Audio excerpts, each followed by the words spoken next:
하자. 사회주의도 노트하면서 쭉 정리하고, 그러니까 끄떡끄떡 이해하면서 따라와 봐봐.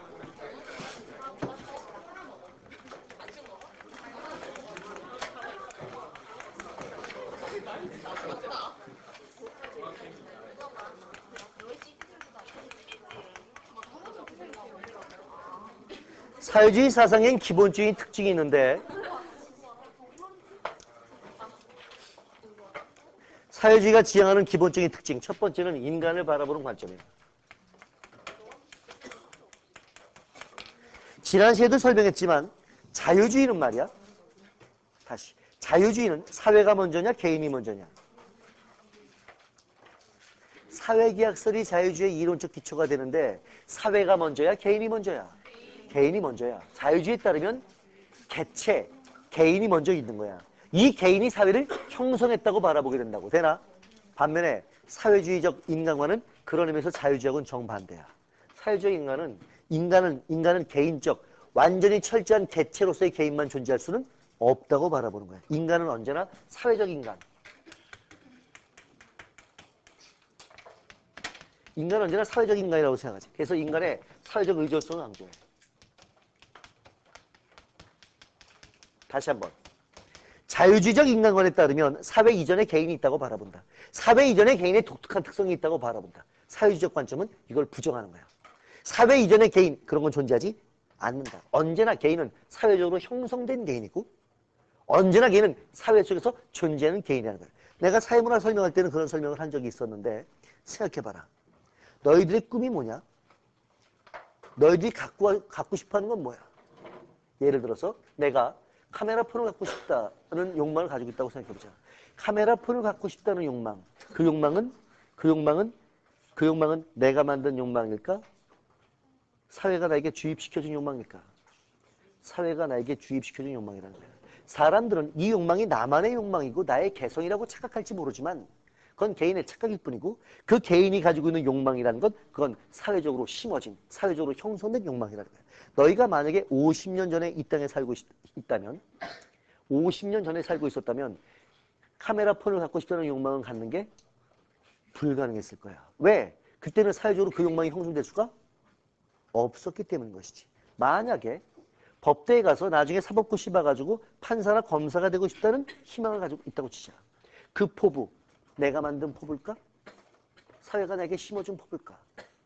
사회가 나에게 심어준 포부라는 거야. 만약에 너희가 100년 전에 살고 있었다면 그렇다면 법대 가서 사법고 씹어가지고 판사나 검사가 되겠다는 꿈을 갖는 건 불가능했다는 거야. 그럼 내가 욕망하는 것, 내가 희망으로 가지고 있는 것, 더 나아가서는 신념. 예컨대 어떤 크리스찬이 말이야. 나는 예수 잘 믿어서 천당 간다는 신념을 가지고 있다고 생각한다면 그 신념은 너희가 만든 걸까? 사회가 너에게 심어준 걸까? 사회가 심어준 거라는 거야. 만약에 너희가 100년 전, 200년 전 여기 살고 있었다면 그런 식의 신념을 갖는 건 불가능했었을 거라는 거야. 결국 개인이 가지고 있는 욕망이나 개인이 가지고 있는 신념이나 개인이 가지고 있는 희망, 포부나 다 개개인들은 자신의 개성이라고 착각할지 모르지만 실제로는 자기 개인 스스로 만들어낸 것이 아니라 사회적으로 형성된 것이다. 개인은 언제나 사회적인 개인이고 개인은 항상 사회 속에서 형성된 개인으로서만 존재한다고 바라보는 거야. 이게 사회주의적 인간관이란다. 되나? 그런 측면에서는 개인이 먼저 있다고 바라보는 뭐하고 정반대다. 자유주의 인간관하고는 정반대라고 말할 수 있겠다. 두 번째 사회주의적 관점의 특징은 생산수단의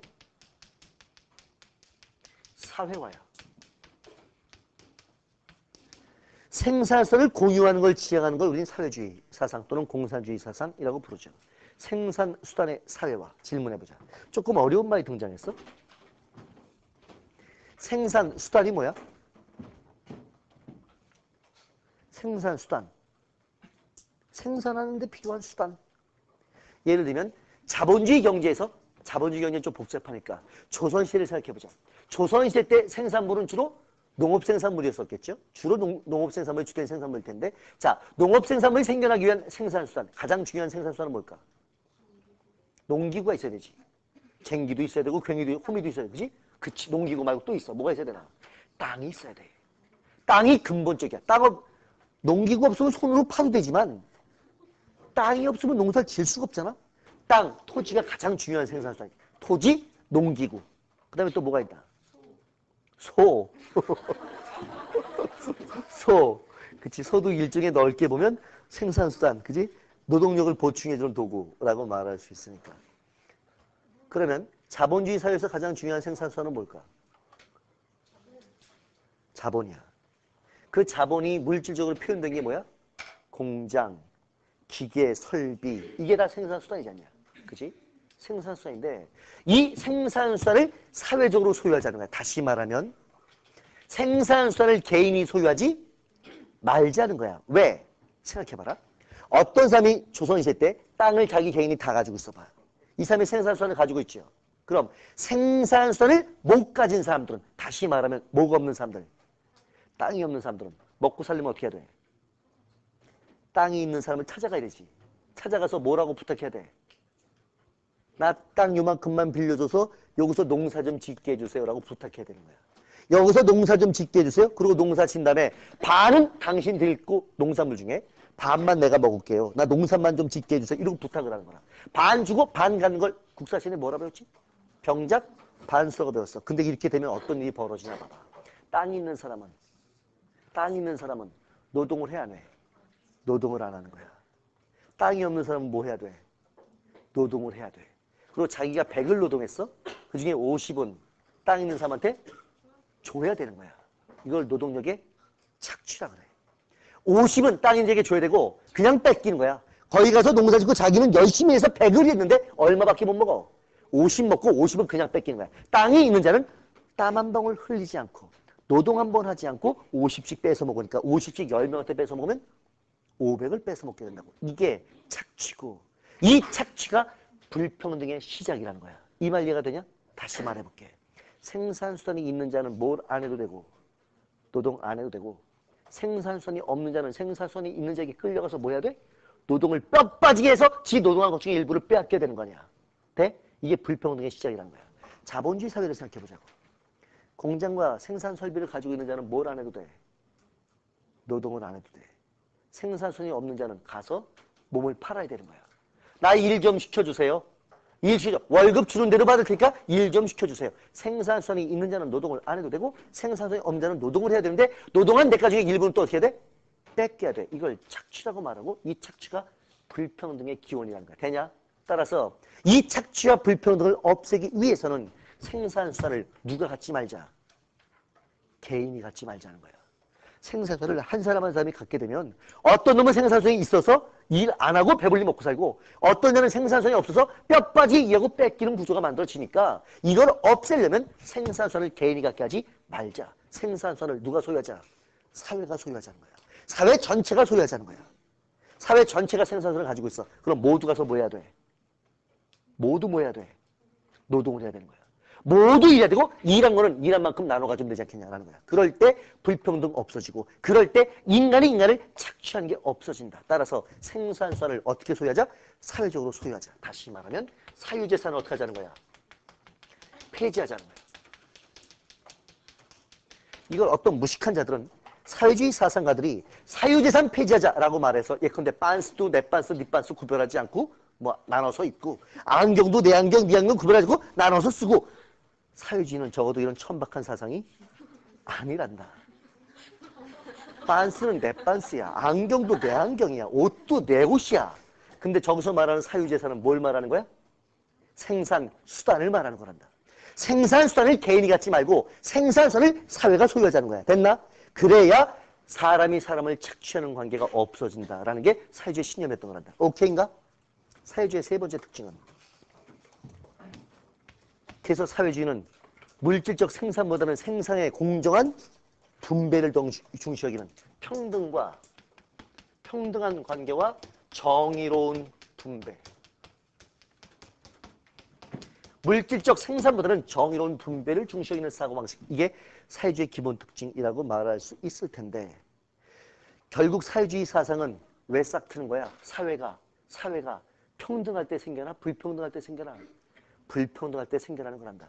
이 불평등한 사회를 보다 평등한 사회로 사람들이 사람과 함께 어우러서 잘 살 수 있는 그런 이상적인 사회로 만들고 싶어하는 꿈, 그 인간의 꿈과 희망이 사회주의 사상, 만들었다고 말할 수 있고, 그렇다면 모든 불평등한 사회에서 사회주의 사상은 싹틀 수밖에 없었을 것이야.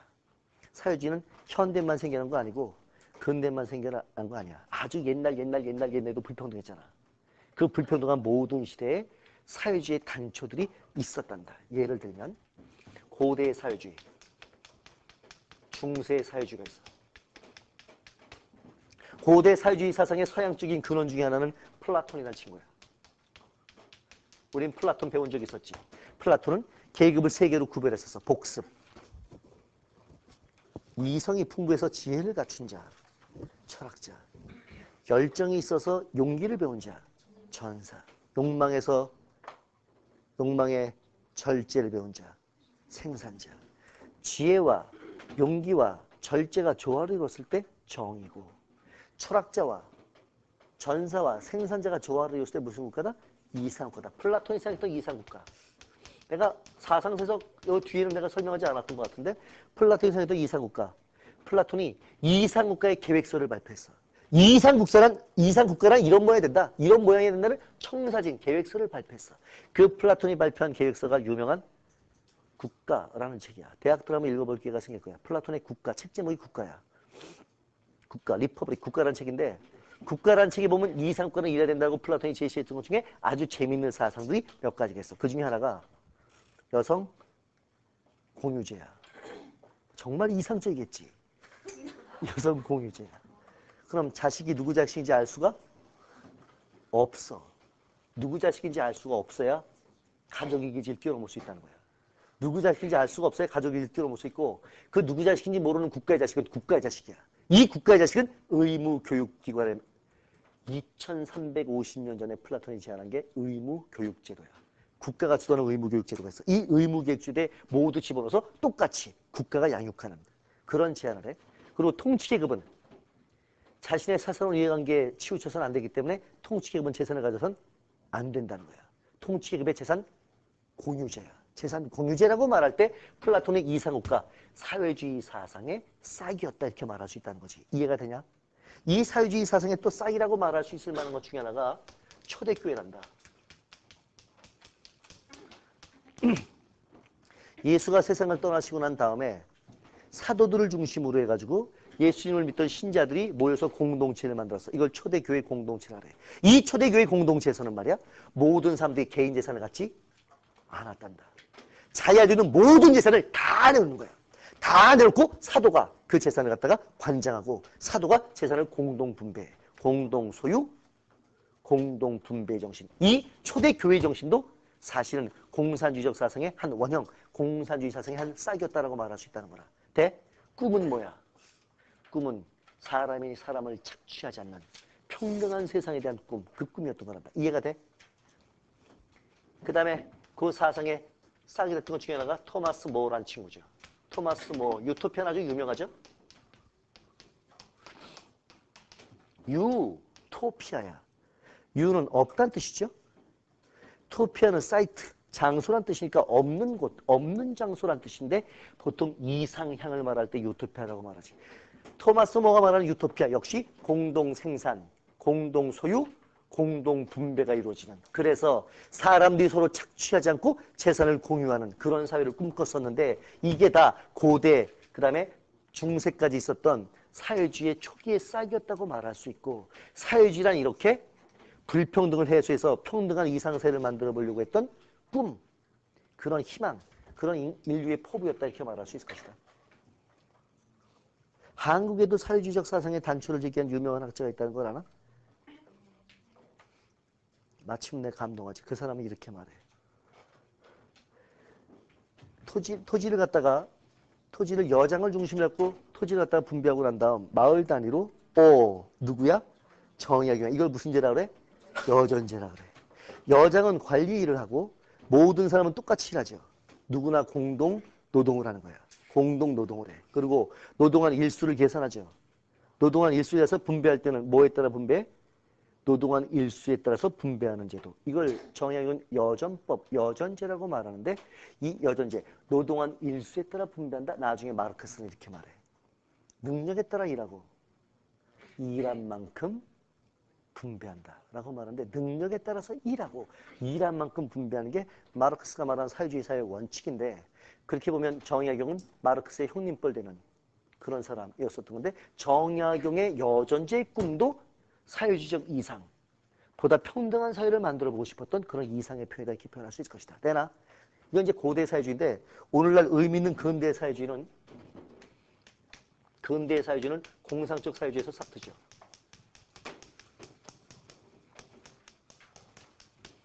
사실 이 공상적이란 말을 붙인 사람은 누구냐면 마르크스가 이름을 붙이길 공상적이라고 붙인 것인데 자기 선배들한테 공상적 사회주의자라고 이름을 붙인 거예요. 그 선배들 중에 유명한 사람 몇 사람 이름만 들어도 생시몽이나 프리에나 오웬 같은 사람들인데 외우지 마. 그냥 한번 듣기만 해. 이 사람들이 등장했을 때가 언제냐면 18세기 말 19세기 초야. 잘 봐라. 언제냐 시기가 18세기 말 19세기 초. 뭐가 시작된다냐. 18세기 말 뭐가 시작돼? 산업혁명이야. 산업혁명 이후에 처참한 빈부격차 현실을 보게 되는 거야. 이때 빈부격차가 얼마나 극심했었는지 제가 설명했었죠. 소년노동 얘기했었죠. 한반도 있고 안 한반도 있나 보다. 어쨌거나 극심한 정도로 빈부격차가 벌어지는 거야. 노동자들이 얼마큼 처참한 조건에서 생활하게 되냐면 한 가지만 보면 얼마큼 처참한지 짐작이 돼. 18세기 말 19세기 초반 영국 런던에 노동자 평균 수명이 23살이었어. 평균 수명이 23살이야. 얼만큼 처참한 조건에서 살았는지 짐작할 만한 거지. 그 과로, 영양실조, 이 공장에 매달려 사는 노동자들이 23살, 24살 가면 죽어갈 정도였었으니까 이 정도의 처참한 현실들을 보면서 이런 처참한 현실로는 세상을 운영할 수가 없겠다. 이런 처참한 현실을 완화시켜보자. 그래서 등장하는 사상가들이 생시몽, 오웬 같은 사람들인데 이 사람들은 노동자에게 더 많은 혜택을 주려고 고민했던 사람들. 그래서 이들은 보통 인류의 동정심, 인류애나 동정심에 기초한 사회주의자들이라고 말할 수 있는데 이 인류하고 동정심에 기초했던 근대의 사회주의자들을 공상적 사회주의라고 부른단다. 되나? 그리고 마르크스가 이 공상적 사회주의를 한편에서는 배우고 또 한편에는 뛰어넘으면서 그 다음에 마르크스가 등장하게 되는 거야. 그 마르크스의 사회주의를 보통 우리는 과학적 사회주의라고 부르고 마르크스의 이론을 과학적이라고 말하는 이유가 있어요.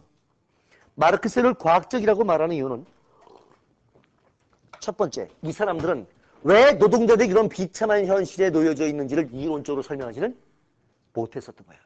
이 사람들 얘기를 하면 자본가가 양심에 털나서 문제인 것처럼 이 욕심 많은 탐욕스러운 자본가의 마음이 문제인 것처럼 이들은 생각했지만 마르크스는 자본가가 착하든 자본주의가 악하든 그러니까 자본가의 마음이 착하든 어떤 자본가의 마음이 악하든 그건 문제가 아니라는 거야. 자본주의 자체가 불평등을 만들어낼 수밖에 없다는 거야. 왜? 자본주의 구조가 착취구조로 되어 있기 때문에 개인의 심성이 착하냐 악하냐 문제가 아니라 이 자본주의 구조 자체가 불평등을 계속 만들어낸다. 이 구조에 대한 이론적 분석을 하니까 자신의 사회주의는 무슨 사회주의야? 과학적 사회주의라고 불렀던 거란다. 내 말 이해가 돼? 다시. 이 사람들은 주로 사람들의 못된 심보가 문제인 것처럼 생각하고 있었다면 마르크스는 경제적인 구조 자체가 이 구조 자체가 착취를 만드는 걸 이론적으로 해명하니까 이걸 이론적으로 설명하니까 무슨 사회주의? 과학적 사회주의라고 불렀던 거야. 돼? 더 나아가서 마르크스는 역사 전체를 그렇게 설명하죠. 인류의 역사 전체를 자신의 이론의 기초로 설명하는데 아이고 죽겠네 이거. 내가 변증법 설명했나? 했나? 안 한 바도 있나? 변증법을 이론적으로 체계화시킨 학자가 누구라 했지? 헤겔이야. 이 헤겔한테 변증을 배운 친구가 누구라고?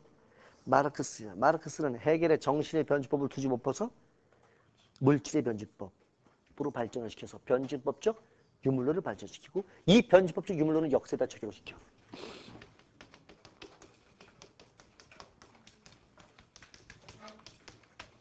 이 변증법적 유물론을 역사에 적용시켰을 때 그걸 유식한 말로 사적 유물론이라고 불러. 이때 사적이란 말 뜻이 뭘까? 히스토리칼, 역사적이라는 뜻이에요. 역사적 유물론이라고 말하는데 변지법적 유물론, 이 변지법 체계를 역사에다 적용시켰을 때 역사적 유물론이라고 말하는데 역사적 유물론에 따라서 마르크스는 인류의 역사를 5단계로 진화하였다고 설명하지. 인류 역사를 5단계로 설명한다고? 최초엔 공동생산, 공동소비, 군혼. 군혼이란 말 알아? 집단혼인. C종 내부에 모든 성인 남자는 모든 성인 여자하고 부부죠. 이런 걸 군혼이라 그래. 이런 거 배울 텐데. 안 배운다고?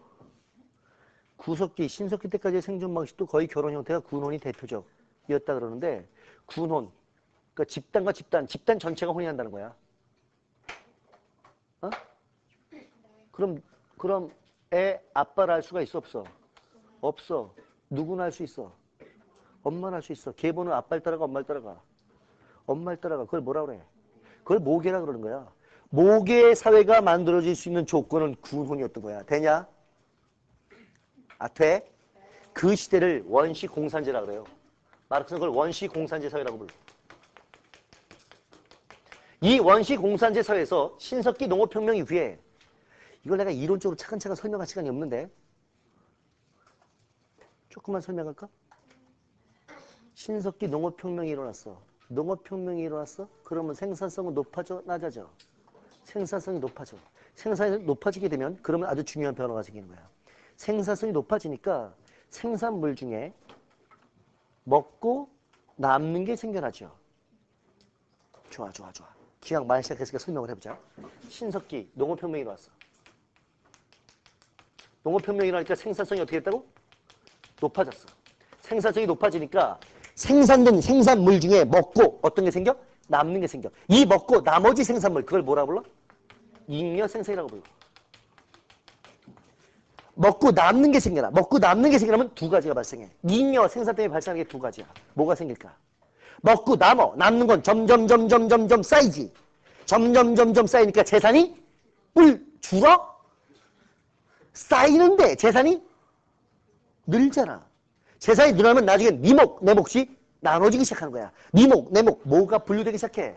사유, 재산이 분류되기 시작해. 이해가 되냐? 두 번째, 잉여 생산 생기면 결정적으로 그 다음에 발생하는 게 있어. 나머지가 생기면 계급이 발생하게 돼요. 착취가 생겨나는 거야. 다시 말해볼게. 잉여 생산 없으면 계급은 안 생긴단다. 잉여 생산 없으면 착취는 안 생긴단다. 왜? 당연하지. 아주 쉽게 예를 들어보자. 내가 전에 예를 들었던 게 그런 예였었는데 이렇게 이해하면 얘가 제일 빨라. 내가 농사를 짓는다고 생각하면 얘가 제일 빨라. 내가 농사를 지어. 농부야. 1년 동안 농사 지었어. 쌀을 3가마 생산했어. 나 1년 총 생산물은 쌀 몇 가마야? 쌀 3가마야. 근데 1년 동안 농사 지으려면 난 밥을 먹어야 되잖아. 그럼 1년 동안 농사 지으면서 내가 먹은 쌀이 있겠지. 내가 먹은 쌀이 3가마야.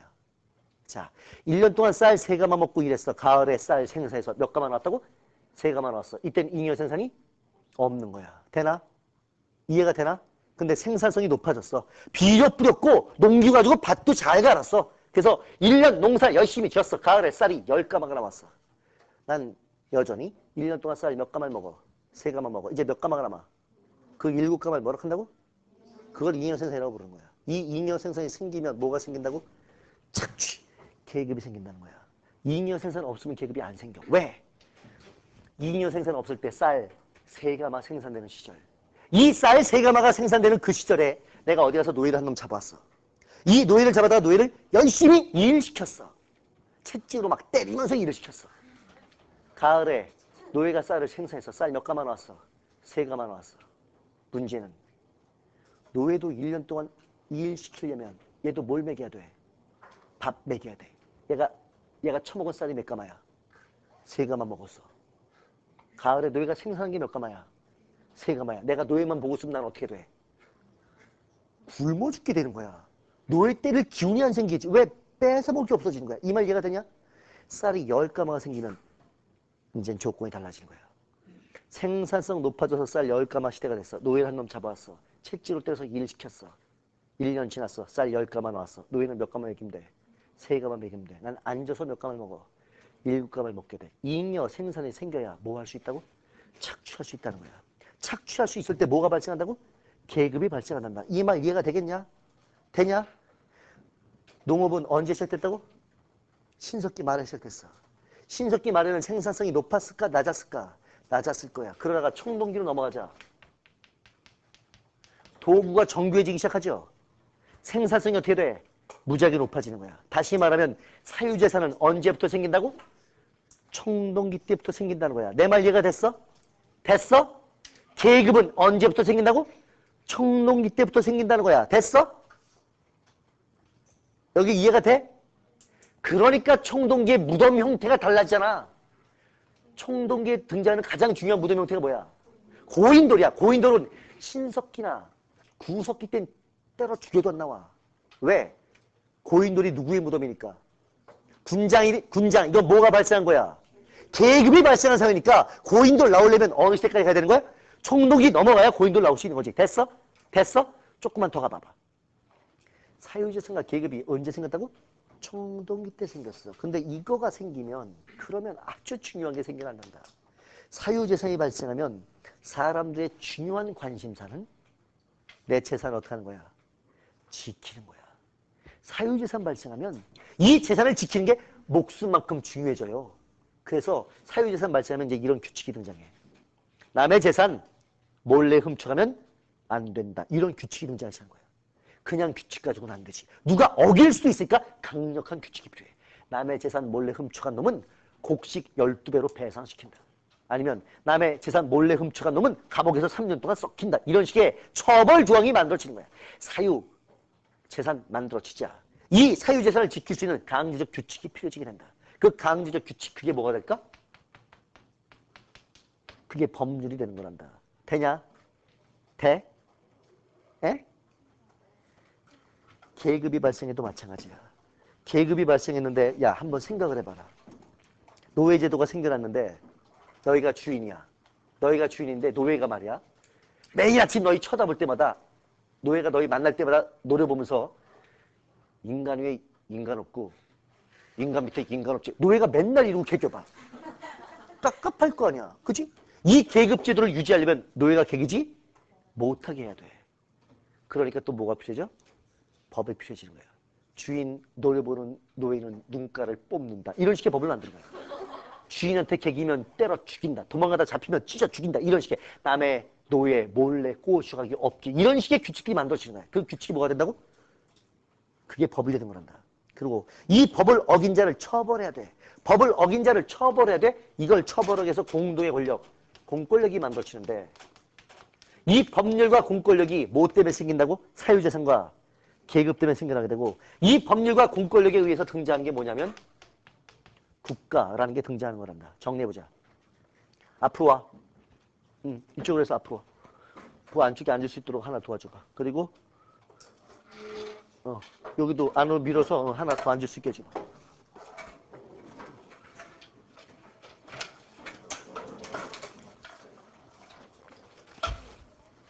고개 가봐. 질문해볼게.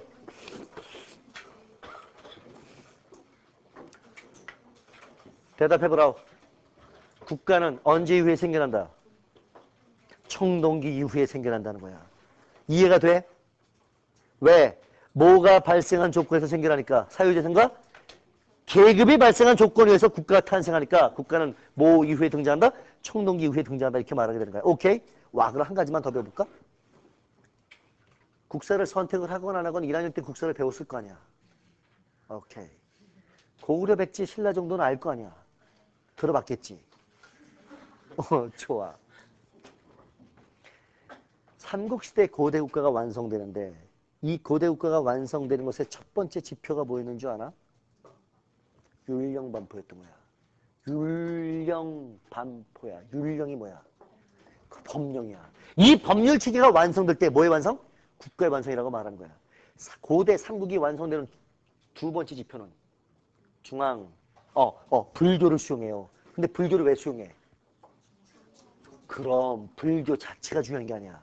왕권 강화를 위해서야. 다시 말하면 중앙 집권체제의 정비를 때 중앙 집권체제란 뭘 말하는 거야? 공권력 체계 정비를 말한다. 이 두 가지가 완성될 때 뭐의 완성이라고? 국가의 완성이라고 말한단다. 이해가 됐어? 됐어? 그러니까 마르크스가 바라볼 때 국가란 사유재산과 계급제도를 유지하기 위한 것인데 조금 더 나가볼까? 사유재산은 주인이 가진 거냐? 노예가 가진 거냐? 노예는 재산이 없잖냐? 주인이 가진 거잖냐? 지배계급이 가지고 있는 거냐? 피지배계급이 가지고 거냐? 지배계급이 가지고 있잖아. 그렇다면 사유재산을 보호하는 건 지배계급의 이익을 보호하는 거야? 피지배계급 이익을 보호하는 거야? 지배계급의 이익을 보호하는 거야. 이 계급제도 유지하는 건, 계급제도 유지시킨 건 노예를 위해서야? 주인을 위해서야? 주인을 위해서겠지. 노예 때문에 노예제도가 필요한 건 아니잖아. 그지? 결국 국가가 하는 일이라고는 피지배계급의 이익을 보호해, 지배계급의 이익을 보호해. 지배계급의 이익을 보호해. 그래서 마르크스가 결론 내리길 국가란 누구의 이익을 보호하는 장치다. 지배계급의 이익을 보호하는 장치다. 이렇게 선언하게 됐던 거야. 여기까지 이해가 됐어? 됐어? 아, 됐어? 그러면 이것도 이해가 되겠네. 마르크스가 꿈꿨던 계급 없는 사회. 공산주의 사회가 된다면 계급이 없겠지. 계급이 없는 사회라면 지배계급을 위한 국가는 필요하지 안 필요해져? 안 필요해질 거야. 왜? 계급이 사라졌으니까 지배계급을 위한 국가 같은 건 필요가 없어지겠지. 그래서 마르크스는 자기가 꿈꿨던 이상적인 공산주의 사회, 계급 없는 사회가 되면 계급 없는 사회가 되면 그때는 모두 필요가 없어진다. 국가가 필요가 없어진다고 선언하는데 국가가 사라질 것이다. 그걸 마르크스의 유명한 국가 소멸론이라고 부른다. 머리를 정리해봐. 뭐가 사라지는 순간? 계급이 사라지는 순간. 모두 사라질 것이다. 국가도 사라질 것이다. 이걸 마르크스에 뭐라고 부른다고? 국가 소멸론이라고 부른단다. 되나? 돌아가서. 마르크스는 이전의 공산적 사회주의하고는 다르게 어떻게 착취가 구조적으로 만들어지는지를 이론적으로 설명하기 때문에 무슨 사회주의라고 부른다? 과학적 사회주의라고 부른다. 됐어? 그리고 마르크스는 이 과학적 사회주의 이론에 기초해서 인류 전체의 발전 단계를 설명하기를 원시 공산제에서 그 다음에 이제 계급제도가 발생한 사회로 넘어가는데 그게 고대 노예제 사회가 되고 고대 노예제가 서양식으로 말하면 이제 중세 영주와 농노 체계를 중시하는 뭐로 넘어가? 봉건제로 넘어가게 되고 이 중세 봉건제가 농민 반란과 부르주아의 시민혁명에 기초해서 근대 뭐로 넘어온다? 자본주의 사회로 넘어온다라고 생각을 했었던 거야. 자, 변증법을 기억해봐라. 이 고대 노예제는 안에 주인이 있어야 되죠. 그죠? 근데 주인은 자기 혼자 주인일 수가 없어. 뭐가 있어야 돼?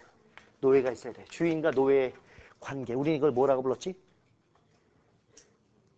대립물 통일되어 있는 상태. 하나 속에 서로 반대되는 게 같이 들어있는 상태. 이걸 모순. 내가 변증법 설명한 거 맞아? 맞아? 하나 안에 서로 반대되는 속성이 함께 있을 때 이걸 모순이라고 불렀던 거야. 이 모순의 갈등과 투쟁 결과 중세 봉건제 사회가 만들어져. 중세 봉건제 사회는 영주가 있죠. 이쪽에 뭐가 있어? 농노. 여전히 무슨 상태야? 모순. 이들의 투쟁과 갈등에 의해서 새로운 사회가 만들어져가. 근대 자본주의 사회는 자본주의 사회가 성립하려면 누가 있어야 돼? 자본가가 있어야 되지.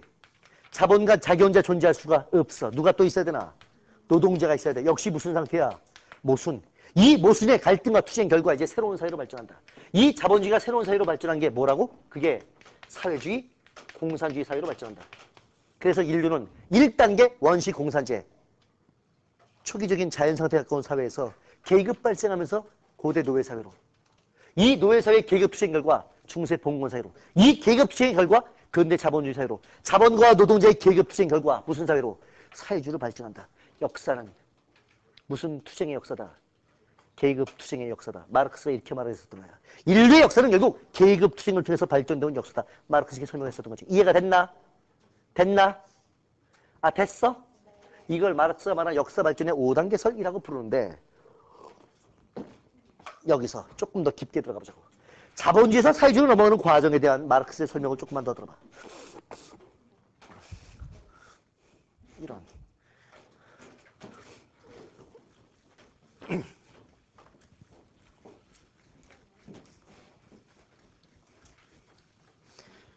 내가 지금 너희한테 교과서 읽을 때 이 교과서의 문장이 무슨 뜻인지 이해하라고 설명한 것 중에 두 가지 중요한 설명을 했어. 한 가지 설명은 마르크스가 꿈꿨던 계급 없는 사회가 되면 뭐가 소멸한다? 국가가 소멸한다. 그걸 뭐라 한다? 국가 소멸론. 그 이론적 기초가 뭔지를 설명해 준 거야. 아, 그러니까 국가가 소멸하겠지? 이렇게 얘기하면 돼. 되나?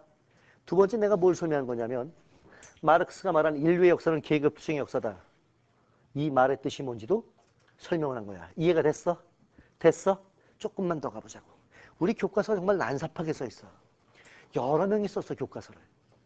교과서를 여러 명이 파트 찢어 쓴 거야.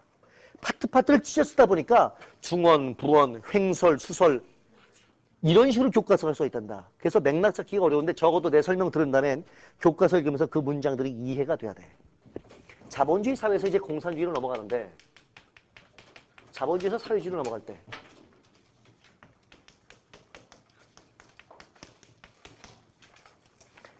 자본주의에서 사회주의 사회로 넘어갈 때 생산수단을 개인적으로 소유를 하지 못하게 하고 사회가 소유할 때 사회주의냐. 그지? 예? 그럼 공장은 개인 소유가 아니야. 이젠 공장은 누구 소유가 돼야 돼? 사회의 소유, 국가의 소유가 되는 거야. 그지? 됐어? 그럼 개인의 소유는 어떻게 해야 돼? 몰수하는 거죠. 몰수해야 될 거냐. 개개인 공장 가지고 있는 사람들 공장과 땅을 다 몰수해야 될 거 아니야. 몰수해서 누구의 소유를 해야 돼? 국가 전체 소유로 만들어야 될 거 아니냐. 되나? 이걸 하려면 자본가가 하겠냐, 노동자가 하겠냐. 자본가가 미쳤다고 자기 자산을 몰수하겠냐? 그럴 리는 없잖아. 누가 몰수하겠어? 노동자가 몰수할 거라고. 노동자가 몰수할 때 이제 사회주의 사회로 넘어갈 수 있는데 노동자가 생산수단을 몰수해. 자본가가 참을 수가 있어 없어? 없지. 내 공장 뺏겠다는 거 아니야. 내 땅 뺏겠다는 거 아니야. 내 건물 뺏겠다는 거 아니야. 참을 수가 없잖아. 그럼 자본가가 저항할 거 아니냐. 되나? 아, 저항 안 하겠냐? 하겠지. 응? 그래서 자본주의에서 사회주의로 넘어가는 과정은 생산수단을 사회화시키는 과정이고 노골적으로 말하면 생산수단을 몰수하는 과정이고 몰수하는 과정은 자본가 계급을 박살내는 과정이지. 그럼 자본가 계급도 목숨 걸고 덤비겠지. 목숨 걸고 덤비니까 일이 넘어가는 과정은 무슨 혁명일 수밖에 없어?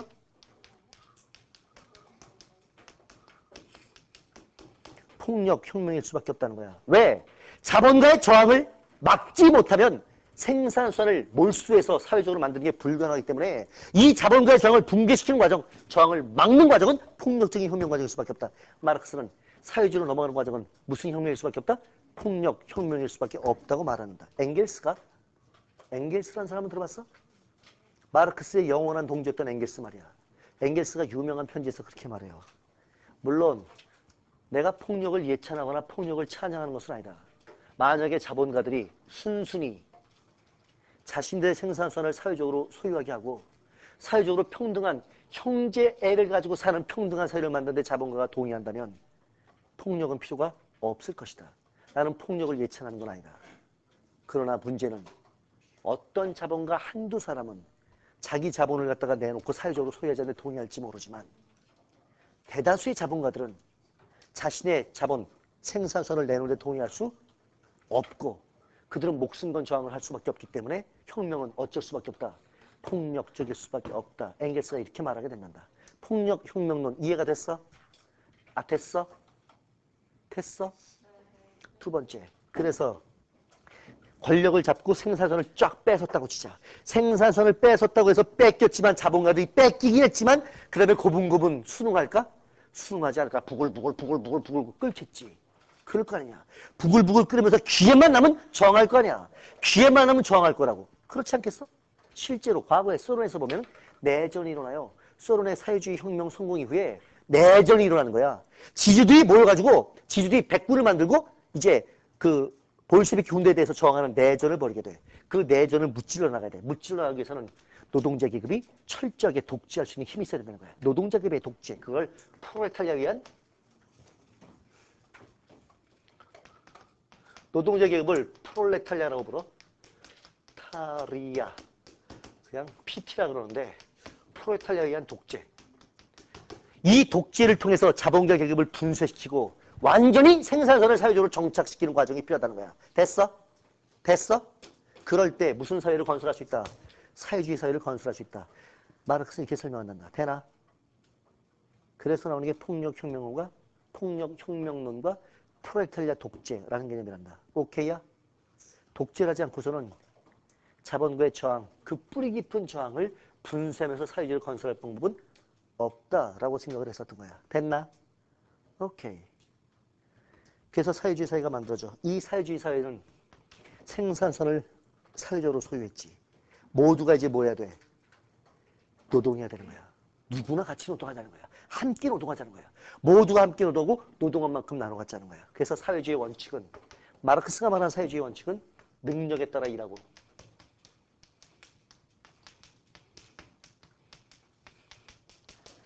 일한 만큼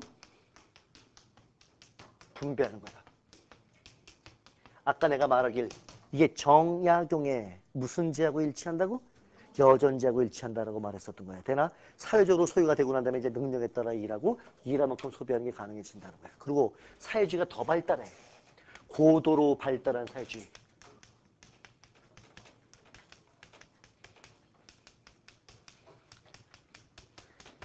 사회주의가 더 발달하는 건 적어도 두 가지가 더 발달해야 되는데, 하나는 생산성이 무지하게 높아져야 되고, 플러스 문화적으로도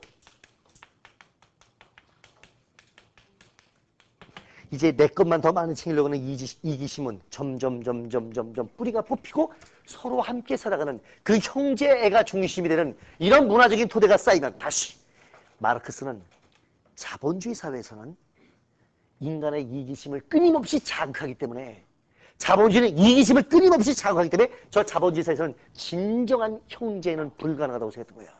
저 자본주의의 이기심을 뿌리 뽑기 위해서는 사회주의적인 훈련 과정이 꽤 있어야 되는데, 이 훈련이 오랫동안 되면 이제 사람들의 이기심은 점점 약해지고 서로 더불어 사는 마음들이 더 강해져 간다는 거야.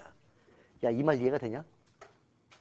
이북에 있는 애들, 북한이 경제적으로 결국 실패해서 몰락해가고 있지만 참 다른 것 중에 하나가, 이북에 있는 사람들이 훨씬 심성이 우리보다 깨끗하다는 거 알아?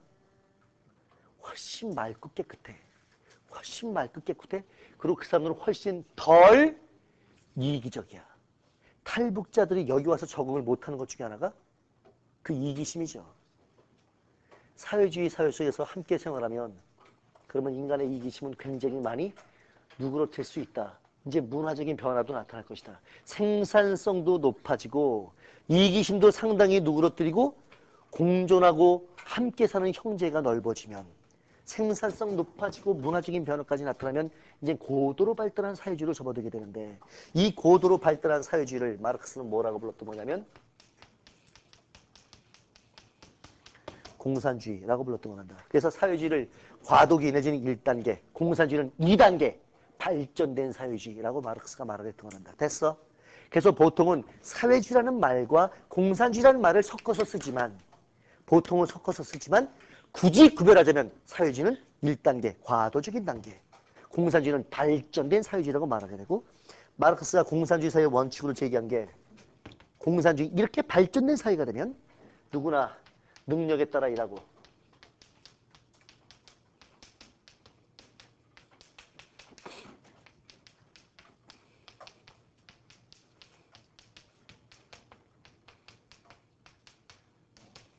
어쩌면 가장 이상적인 표현일지 몰라. 잘 봐보라고. 능력에 따라 일하고 뭐에 따라 분배한대? 필요에 따라 분배한대. 자기가 능력되는 만큼 일해. 능력되는 만큼 일해. 능력만큼 일해. 그래도 생산성이 높아졌으니까 전체가 사용할 수 있는 것은 굉장히 많아질 거야. 생산성이 높아졌으니까 능력에 따라 일한 다음에 가져가는 건 내가 필요만큼 가져간다는 거야. 되나? 와, 이렇게 되면 어떤 사람은 장애인이야. 나는 일을 10 정도의 양밖에 못했어. 나는 건강해. 나는 일을 50 정도 했어. 근데 나한테 필요한 건 30이야. 나 그냥 50이 있지만 30 가져가면 돼. 30 가지고 먹고 살면 충분하니까. 장애인은 10을 일했어. 근데 필요한 건 30이야. 장애인도 30 가져가고. 나는 50을 일했지만 내가 필요한 건 30이면 충분하니까 30 가져가고. 능력에 따라 일하고 서로 필요한 만큼 가져가는 사회. 이게 가장 이상적인 사회. 그게 마르크스가 생각했던 공산주의 사회란다. 그 공산주의 사회를 마르크스가 묘사하면서 이렇게 쓴 적이 있어. 아침에는 공장 가서 일하고 오후에는 친구하고 낚시 갔다가 저녁에는 집에서 평론을 쓰는, 글을 쓰는 노동자가 기계 부품처럼 돼가지고 기계에 매달려 사는 것이 아니라 노동도 하고 낚시도 하고 문학 평론도 하는 전면적으로 발달한 육체와 정신이 동시에 발달한 그런 인간들이 함께 사는 사회. 이게 마르크스가 생겼던 공산주의 사회였었던 것이지. 이 마르크스의 이론을 과학적 사회주의라고 부른다. 몇 세기에 등장한다고? 19세기에. 어떤 사상과 역사적인 배경을 같이 한다고?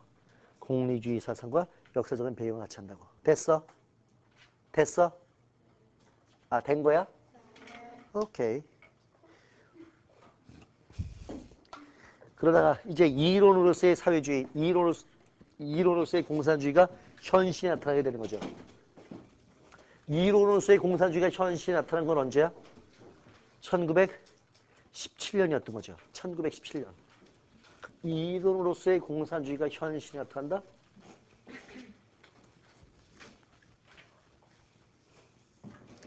핵무기 없나 봐. 아, 여기 많구나.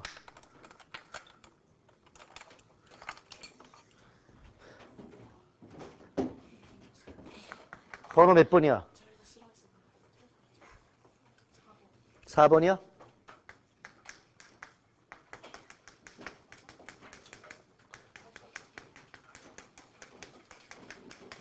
현실의 사회주의가 등장한 게 1917년이죠. 어디서? 러시아에서 볼셰비크 혁명으로 현실 사회주의가 등장이 되는 거죠. 이 볼셰비크 혁명을 주도한 그 유명한 친구가 블라디미르 일리치 레닌이란 친구죠. 그죠? 레닌. 레닌에 의해서 이제 러시아에서 현실 사회주의 체제가 나타나게 되는 거라. 러시아의 현실 사회주의는 근데 초기서부터 상당히 큰 어려움을 겪을 수밖에 없었어. 현실 사회주의의 가장 큰 곤란한 점. 마르크스가 말할 때 사회주의 사회가 성숙되기 위해서는 자본주의가 무르익어야 돼. 자본주의가 충분히 무르익어서 생산성은 무지무지 발전하고 자본주의의 모순은 격화되고 생산성은 발전하고 자본주의의 모순이 격화되면서 모순을 빡 깨면서 사회주의로 넘어갈 때 이 자본주의의 생산성을 끌어안으면서 사회주의가 발전할 수 있다. 다시 한번. 마르크스는 자본주의가 충분히 성숙되어져서 생산성은 발전하고 모순이 격화될 때 생산성은 굉장히 발전하고 모순이 격화될 때 이 격화된 모순 속에서 사회주의로 넘어간다고 생각했었는데 레닌의 가장 곤란한 점은 뭐냐면 러시아는 자본주의가 발전된 사회가 아니었다는 거야. 유럽 전체에 비교해 볼 때는 후진국 중에 후진국이었었던 거야. 러시아가 후진국이었다는 게 가장 큰 문제야.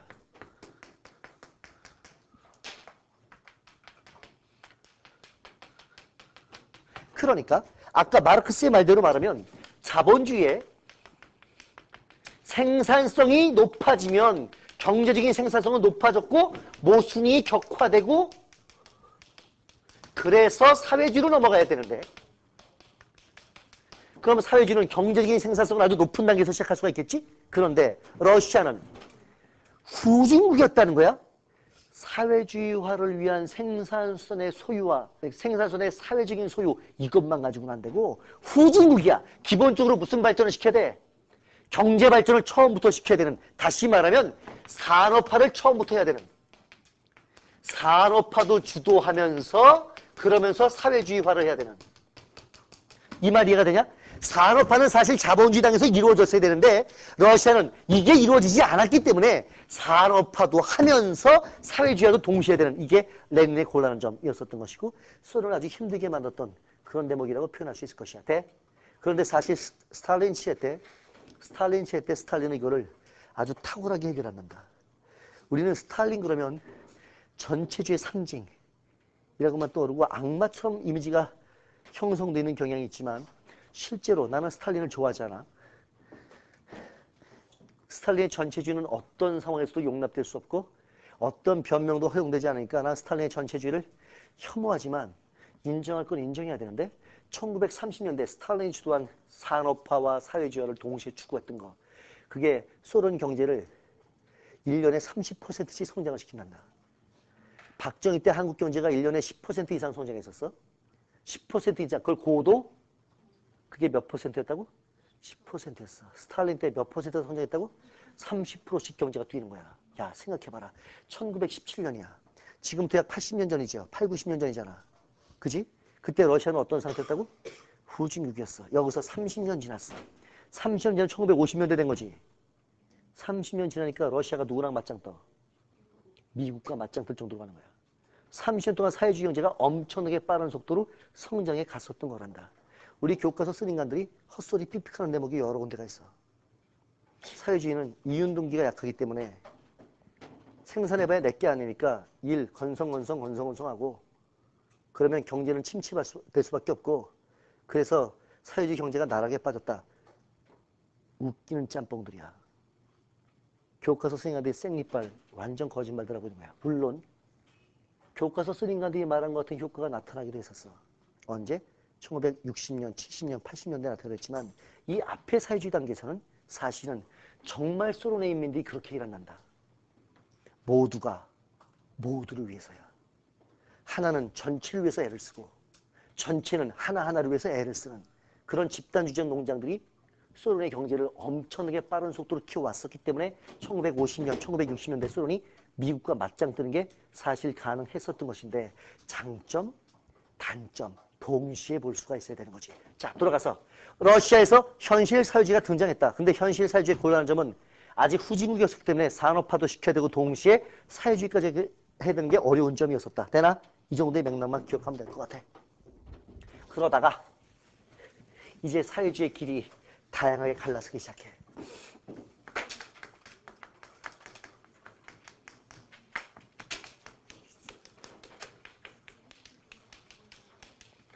사회주의 노선이 여러 갈래로 갈라지기 시작한 건 스탈린의 전체주의가 핵심이었어. 스탈린이 가면서 점점 개인 숭배 논리로 빠지죠. 김일성이 철저하게 배웠던 게 사실은 스탈린을 배우고 앉아있었던 거란다. 전체주의도 스탈린을 배운 것이고 스탈린이 전국 방방곡곡에 지 동상을 세워요. 방방곡곡에 지 동상을 세우고 자기 개인 숭배 체제로 만들어가는 거야. 이걸 김일성이 본 따가지고 그대로 배우고 앉아 있었던 것인데 이 스탈린의 전체주의, 개인 숭배 정책 여기에 반발하는 사회주의 운동들이 나타나기 시작을 한 거예요. 그래서 스탈린식의 전체주의에 반발하는 사회주의 운동이 크게 보면 세 갈래로 등장했는데 첫 번째 등장한 게 티토라고 들어본 적 있어? 들어본 적이 있을 리가 없지. 티토. 유고슬라비아에서 유고슬라비아의 아버지라고 불려지는 사람이 티토인데 티토에 의한 자치관리 사회주의.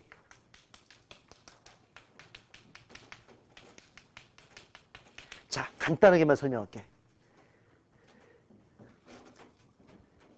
스탈린의 전체주의, 일당 독재, 개인 숭배까지 가니까 프로레탈리아 독재는 원래는 사회주의를 건설하기 위해서 필요한 것이었잖아. 사회주의 노동자 계급의 사회를 만들기 위해서 필요한 것이었잖아. 어? 근데 이 프로레탈리아 독재가 누구에 대한 독재가 돼버려? 프로레탈리아의 대한 독재가 돼버리더라는 거야. 다시 프로레탈리아를 우리말로 번역하면 뭐야? 노동자 계급이야. 노동자 계급인데 노동자 계급의 독재는 원래 노동자의 평등한 사회를 만들기 위한 수단이었던 거 아니야. 평등한 사회, 이상사회 만들기 위한 수단이었던 것인데 스탈린식의 일당 독재와 전체주의로 빠져버리니까 평등한 세상을 위한 수단이 아니라 노동자 계급의 독재가 누구에 대한 독재가 돼? 노동자 계급에 대한 독재. 인민을 억압하는 독재가 되더라는 거야. 인민을 억압하는 독재, 이건 진정한 사회주의가 아니다. 그래서 공장마다의 자치관리, 요새 말로 말하면 지방자치라고 말할 수 있을 텐데 이 지방자치의 바탕을 둔 민주적 사회주의 꿈, 그게 유고슬라비아에서 제시했던 자치관리 사회주의라는 노선이란다. 스탈린의 전체주의에 대한 반발이라고 말할 수 있는 거지. 이해가 되나? 두 번째, 중국이 반발하기 시작했어요. 중국의 독자 노선. 이건 내가 좀 이따 다시 설명할 거야. 세 번째는 유럽 사회주의가 등장하는 거야. 유럽 사회주의 중에 염두에 둘 만한 게 유럽의 민주적 사회주의자들인데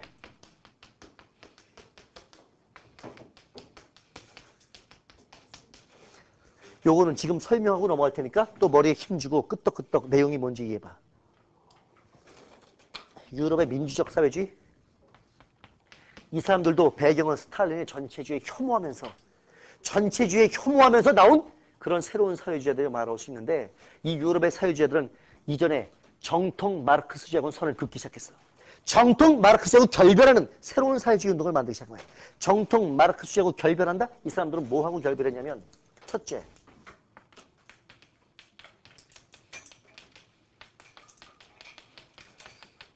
폭력혁명 안 하겠다는 거야.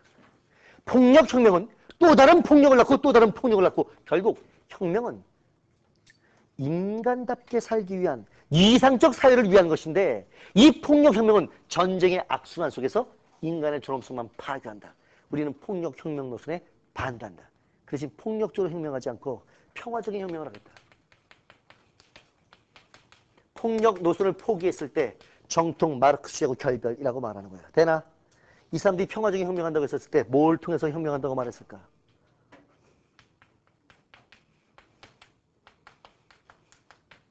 의회혁명이야. 국회에 들어가서 국회에서 이제 쪽수는 자본가가 많아, 노동자가 많아. 노동자가 많아. 더군다나 노동자에겐 참여권이 보장돼 있지. 참여권이 보장돼 있어 노동자의 이 많은 쪽수 가지고 많은 국회의원을 의회로 보내서 의회에서 법률을 통해서 사회주의화 시켜나가자. 그렇다면 의회를 통한 사회주의 건설이 가능할 것이고 의회를 통해서 사회주의를 만든다면 폭력혁명할 필요가 없지 않겠냐. 평화적으로 사회주의를 만들 수 있지 않겠냐. 이게 내 생각이야. 되나? 되나? 두 번째, 그러니까 혁명은 급진적인 방식이 아니라 어떻게 돼가? 점진적인 방식으로 혁명을 추구해 나갈 수 있을 것이다 라는 게 내 꿈이었었던 거야. 두 번째는 프로레탈리아 독재 안 하겠다는 거야. 의회를 통해서 권력을 잡고 의회를 통해서 사회주의화 시켜나가니까 독재할 필요가 없다는 거야. 계속 민주주의 속에서 사회주의 건설, 민주적 사회, 그래서 민주적 사회주의 노선이라고 부르는 거야. 프로레탈리아의 독재 같은 거 하지 않고 의회를 통해서 권력을 잡고 의회를 통해서 사회주의화 추진하겠다. 여기 대표적인 사람 중에 너희가 기억할 만한 사람 중에는 슈레더라고 들어봤나? 지금 독일 총리죠? 독일 총리 슈레더야. 슈레더의 정당 이름이 뭐야? 그건 몰라. 슈레더의 당 이름이 독일 사회민주당이야. 슈레더는 사회주의자야. 이 사회주의자는 정통 마르크스주의하고는 결별한 사회주의자야. 그러니까 뭘 통해서 사회주의 건설? 의회를 통해서 평화적으로 사회주의 사회를 만들고 싶어하는 것. 그들이 독일 사회민주당 당원들이란다. 이해가 되나? 되나? 혹시 토니 블레어 금마가 어느 당이야? 영국 노동당이야. 영국 노동당도 사회주의자들이야. 이 영국 노동당의 사회주의를 민주적 사회주의, 의회를 통한 평화적인 사회주의 건설을 꿈꿨던 사람들이란다. 대? 자크, 시라크 말고, 시라크가 지금 프랑스 대통령이죠. 이 이전의 프랑스 대통령이 누구지? 미테랑. 미테랑의 정당이 뭔지 알아? 미테랑의 정당이 프랑스 사회당이야. 미테랑은 사회주의자야. 젊어서부터 늙어 죽을 때까지 사회주의였던 사람인데 미테랑의 사회주의를 무슨 사회주의라 그래? 민주적 사회주의라는 거야. 의회를 통한 평화적인 사회주의 건설을 꿈꿨던 사람들이란다. 되나? 이걸 유럽식 사회주의 노선이라고 부른단다. 오케이? 됐어? 됐어? 조금만 쉬었다 하자.